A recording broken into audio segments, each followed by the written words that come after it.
네, 오늘은 앞서 말씀드린 것처럼 교회력으로 한 해의 마지막 주일입니다. 연중 주일이 이제 끝나는 거죠.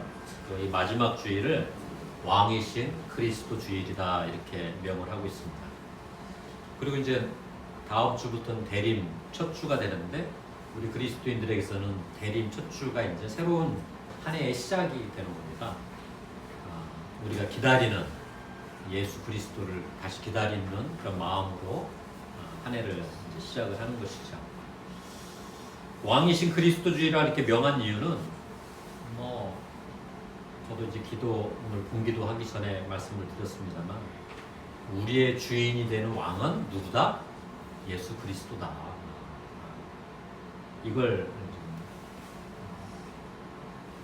공표를 하는 거죠. 마지막 한 해를 마지막 끝내면 주일에 왕이신 그리스도 주일을 이라는 이름을 가지고 세상에 공표를 하는 겁니다. 우리 그리스도인들의 삶에 있어서 우리의 주인은 예수 그리스도이십니다. 이렇게 공표를 하는 것이죠. 예수님은 우리 그리스도인에게 있어 왕이요 그리스도 즉 구원자가 되신다는 것을 확인하는 마지막 주일이 됩니다. 어떻게 이런 고백처럼 지난 한 해 그렇게 살아왔을까요? 가슴에 이렇게 손을 얹고 한번 돌이켜보시기 바랍니다. 나의 삶의 주인을 예수 그리스도로 여기며 살았는지 또 다른 뭐가 있었는지 이렇게 우리의 주인을 예수 그리스도로 여기며 산다는 것은 그래서 이런 비유가 적절한지 모르겠습니다만 이게 굉장히 옛날식의 표현이죠. 이제 비유 자체가 왕이라는 단어 요즘 안 쓰잖아요. 지금 왕같이 행동해서 미국의 누구누구한지 지탄을 받잖아요. 근데 이제 어쨌든 당시에 이제 표현 방식이 그런 겁니다. 왕과 종. 근데 종은 이렇게 혼자서 판단을 못하죠. 늘 왕에게 물어보고 지시를 받아야 하는 겁니다. 이런 관계의 설정을 그대로 이제 인용을 해온 거죠. 물론 어휘의 어떤 변화나 시대의 변화 때문에 그걸 그대로 우리가 받아들일 수는 없겠지만 나의 삶의 주인인 예수 그리스도와 내가 늘 대화하면서 그 속에서 분별을 하고 내가 이렇게 가야 합니까? 저렇게 가야 합니까? 나 혼자 판단하지 않고 예수 그리스도와 함께 대화하면서 판단하고 분별하겠다. 이게 이제 깔려있는 내용이겠지요. 이 순간 내가 이렇게 행동하면 되겠습니까? 그러면 이제 멈춤이 필요한데 우리가 그러지 못하잖아요.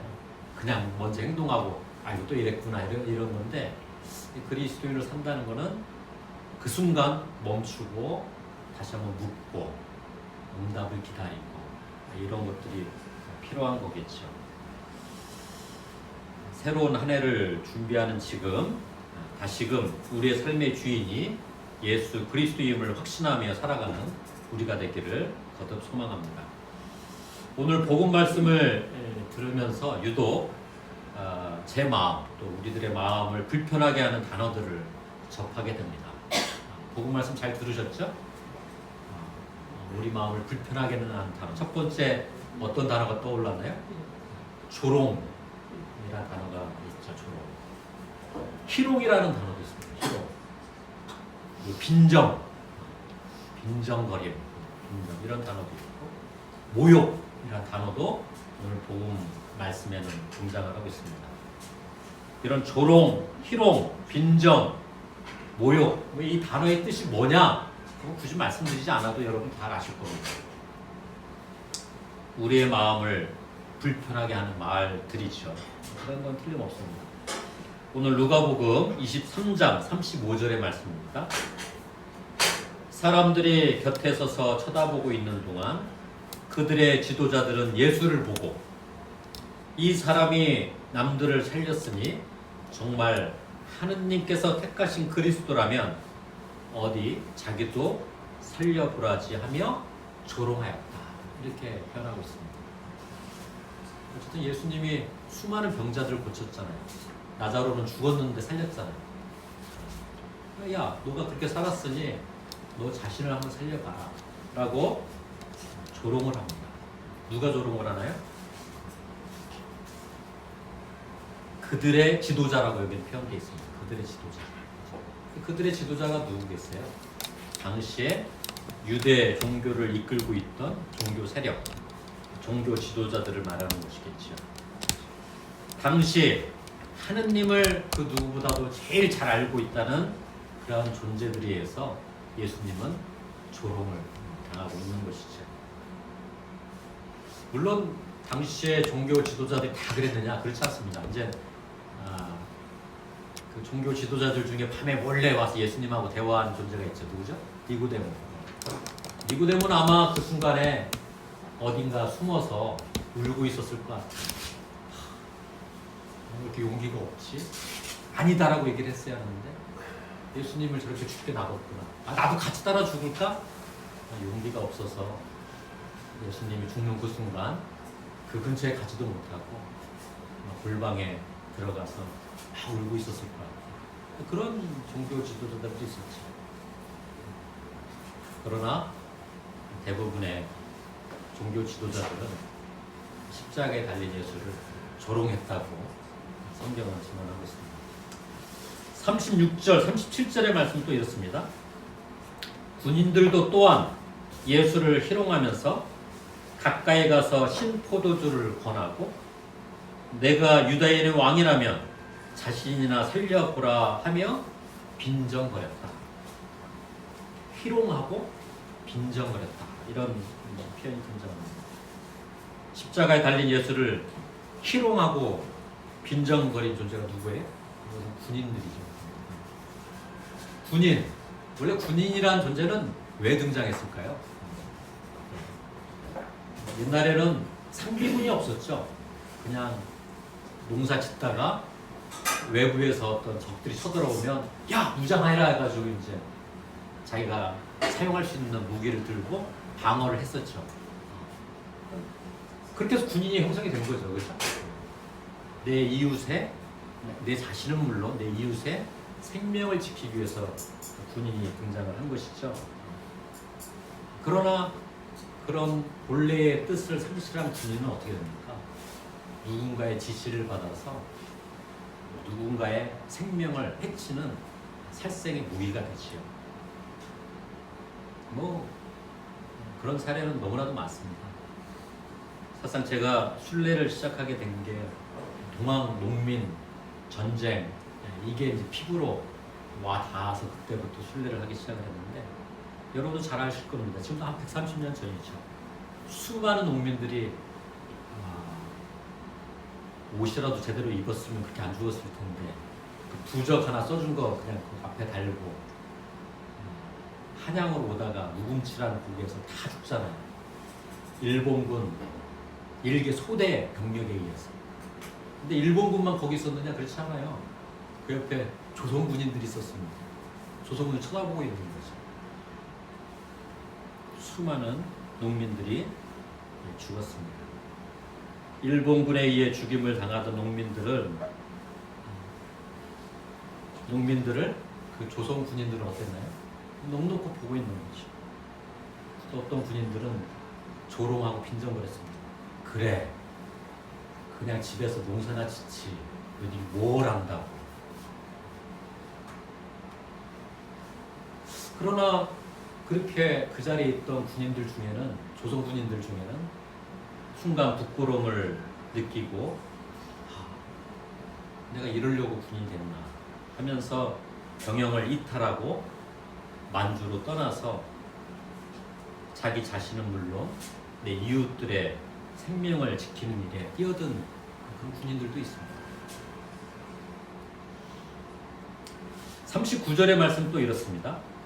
예수와 함께 십자가에 달린 죄수 중 하나도 예수를 모욕하면서 당신은 그리스도가 아니요 당신도 살리고 우리도 살려보시오 하고 말했다. 이제 예수님 십자가에 달렸을 때 옆에 두 죄수가 같이 달렸죠. 한 죄수는 예수를 모욕하면서, 십자가에 달린 예수를 모욕하면서 야 너가 그리스도인데 너도 살리고 나도 좀 살려줘.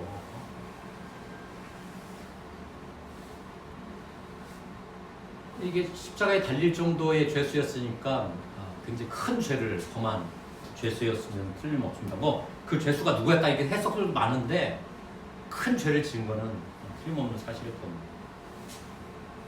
근데 그 죄수는 예수를 모욕하며 자신을 살려볼 수 있으면 살려보라고 비아냥을 거리죠. 참 불쌍한 예수입니다. 그러려고 예수로 태어났나 이럴 정도로 참 불쌍한 예수죠. 왜 그렇게 살아야 했을까? 죄를 지으면 그에 상응하는 벌을 받게 됩니다. 그러면 그 존재가 변화되고 온전한 모습으로 될 것이다. 이런 기대를 우리는 가지고 있죠. 그러나 현실은 어떻습니까? 누가 교도소에 갔다 오면 더 좋은 것을 많이 배우고 나오죠. 얼마 전에 이 자리에서 회복적 정의 확산을 위해서 노력하는 이재영 대표를 모시고 얘기를 좀 들었어요. 그러니까 죄를 졌으니 너는 벌을 받아야 한다. 이런 음보적 이 사법 체계가 과연 가해자나 피해자에게 어떤 도움이 됐던가 지난 인류 역사에서 봤을 때 피해자도 만족하지 못하고 가해자는 제가 진짜 큰 죄를 졌습니다. 다시는 이러지 않더라는 거예요. 오히려 더 가해자도 억울해서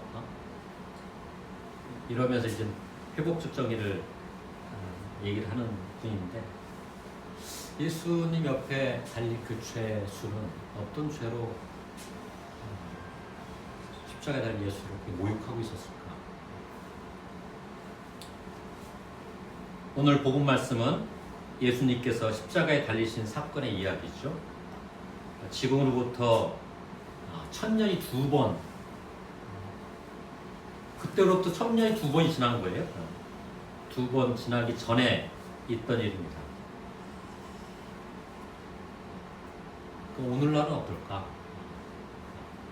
이 이야기는 그때 이야기야. 지금은 달라. 이렇게 얘기할 수 있겠습니까? 여전히 예수님은 십자가에 달려 계신 것 같고 여전히 그 십자가에 달린 예수를 수많은 존재들이 조롱하고 희롱하고 모욕하는 것 같아요. 우리는 어떻습니까? 십자가에 달린 예수님은 30대 초반이었죠. 30대 초반이었습니다. 요즘 30대 초반이 이 세상은 이렇게 달라져야 합니다. 제가 이 영역에 있어서 이렇게 개선해 나가겠습니다. 이렇게 주장을 하면 그 30대 초반의 이야기를 누가 경청을 하겠어요? 교회에서 30대 초반은 전도사가 되면 빨리 된 거죠. 우리 성공회로 보면. 왜냐면 대학 졸업하고 대학원 졸업하고 뭐 인턴 과정 군대 갔다 오고 하면 30살 넘어요. 30대 초반 하면 아마 구제 되기 전에 아마 전도사 할 겁니다. 전도사가 우리 교회 이렇게 나갑시다 얘기를 하면 그 교회를 끌고 있는 목회자들이 전도사님 말씀 지나가십니다 이러면서 경청하고 그 이야기에 공감하고 함께 갈 수 있는 그런 목회자들 많지 않습니다. 거의 없다고 봐도 과언은 아니겠죠. 더군다나 큰 조직을 가요.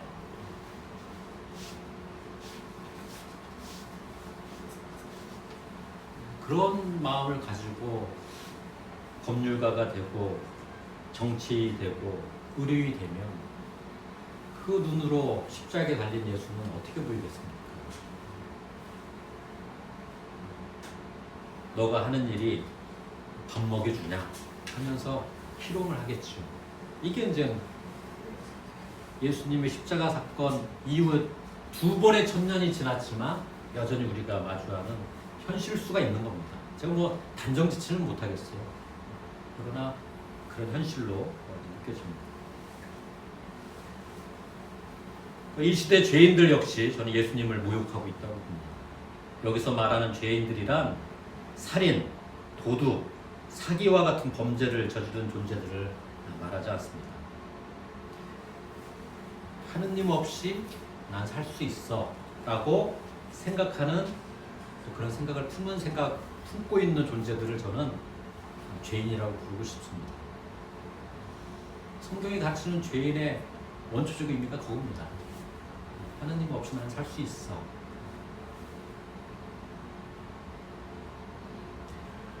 궁극적으로 예수님이 이 땅에 오신 이유는 하느님 없이 살아가는 존재들에게 하느님을 알리고 하느님과 화해시키고자 했던 것이죠. 그래서 오늘 바오로 성인은 오늘 서신 말씀을 통해서 그 그리스 사람들에게 예수님이 누구냐? 화해자다 라는 것을 말씀하고 계시는 거죠. 이 시대 수많은 존재들이 하느님 없이 살아갑니다. 그래서 저는 그들이 예수님을, 십자가에 달린 예수님을 모욕하고 있다고 저는 고백을 하는 겁니다. 그런데 이 세상엔 예수를 조롱하고 희롱하고 모욕하는 이들만 존재하지 않습니다. 오늘 복음 말씀을 보니까 40절 이하에 이렇게 기록되어 있네요. 그러나 다른 죄수는 너도 저분과 같은 사형 선고를 받은 주제에 하느님이 두렵지도 않느냐? 우리가 한 짓을 보아서 우리가 이런 벌을 받아 마땅하지만 저분이야 무슨 잘못이 있단 말이냐 하고 꾸짖고는 예수님께서 왕이 되어 오실 때에 저를 꼭 기억하여 주십시오 하고 간청하였다. 예수를 알아본 존재가 있는 것이죠. 하느님을 두려워하고 자기 자신을 잘 이해하며 하느님의 마음을 헤아릴 수 있는 존재. 그 존재가 다행히 십자가에 달리신 예수님 옆에 한 죄인이 있었던 것이죠. 제게는 친구가 있습니다. 오래된 친구인데요. 친구로서 때로 제가 술래길에 혼자 있을 때 전화를 합니다. 야, 나 혼자 걷고 있는데 좀 와줘 하면 후딱 달려오는 친구였습니다. 그는 오랫동안 증권회사에서 일을 하다가 야, 내가 이래도 될까? 이런 회심이 온 거예요. 그래서 그거 다 적고 퇴직금 받은 거 가지고 소셜 펀딩 하는 그런 회사를 만들어서 사회적 가치를 이롭게 하는 일을 내가 한번 내 재능을 한번 쏟아보리라. 그래서 지난 15년 동안 아주 열심히 이것저것 돌아다니면서 자동차 한 대 없어요. 왜냐면 다 남 돕느라고. 소셜 펀딩이라는 게 그런 거지 않습니까? 야, 이거 좋은 사회적 가치를 가지고 뭘 한다고 하는데 야, 우리가 좀 십시일반 모으자. 그래서 잘 되면 이격은 받아가면 되는 거 아니야? 이런 거잖아요. 15년 동안 했는데 빚만 잔뜩 들었다고 이렇게 얘기를 해요. 그리고 이제 저한테 얘기를 하기를 야, 예수님이 70번씩 7번을 용서하라고 했는데 그건 490번. 난 한 450번 정도 용서했는데 저 존재 내가 용서가 안 돼. 어떻게 해야 돼? 그 존재를 믿고 다 지원했는데 오히려 자기한테 돌아오는 사기를 당한 거죠. 아버지 돈 끌어다 쓰고 아내 돈 끌어다 쓰고 좀 사회적인 사회에 이로운 뭔가를 해보겠다고 한참을 얘기 듣고 오는데 저도 뭔가 사제로서 친구인데 사제로서 얘기한다고 하니까 뭔가 기도를 해야 할 거 아니에요. 기도를 한참 하면서 결국 제가 준 문자 내용은 이렇습니다.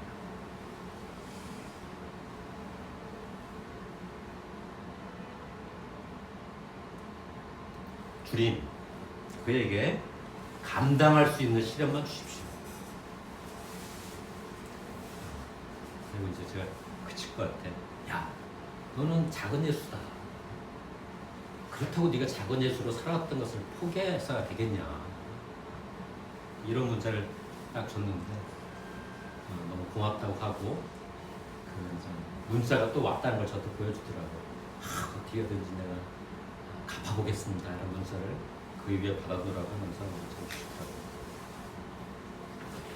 왕이신 그리스도 주일에 우리가 기억해야 할 내용이 뭘까? 예수를 알아본 죄수처럼 우리는 예수의 정신을 제대로 이해하고 있어야 할 거라는 생각을 합니다. 우리가 고백하는 왕 예수는 세상이 말하는 왕의 모습이 아니죠. 스스로 낮아지고 비우고 오히려 낮은 자를 섬기는 모습, 그러니까 왕이라는 단어가 적절하지는 않습니다. 그러나 어쨌든 당시에는 왕이신 그리스도 주일에 우리는 기억을 해야 하는 것이죠. 그렇구나. 내 주인이 되시는 예수님은 세상의 왕이 아니지. 스스로 낮아지고 비우고 오히려 낮은 자를 섬기셨던 그런 분이셨지. 이렇게 기억하며 대림절로 시작하는 새해를 맞아 나도 그렇게 살겠습니다 라고 다짐하는 그런 한 해의 마지막 주일이 되기를 기도합니다. 지금의 시대 예수님이 걸었던 길, 예수님이 가르쳤던 가치들, 예수님의 정신은 조롱당하고 희롱당하고 모욕을 당하고 있습니다. 그를 따르는 그리스도인들의 모습 때문에 더욱 가속화되는 경향도 있습니다. 새로운 한 해의 시작, 대림절기를 맞으며 저는 다짐해 봅니다. 제가 조롱받고 제가 희롱당하며 제가 모욕을 당하는 것은 괜찮습니다. 그러나 그것 때문에 예수님까지 조롱받고 희롱당하고 모욕을 당했어야 되겠습니까? 이런 제 마음에 예수님은 또 이렇게 말씀하십니다. 그렇게 말해주니 참 고맙네. 그러나 너가 조롱당하고 희롱받고 모욕당하는 그 자리에 나도 같이 있을 거야. 성부와 성자와 성령의 이름으로 말씀을 드렸습니다. 오늘의 말씀을 기억하며 잠시 침묵합니다.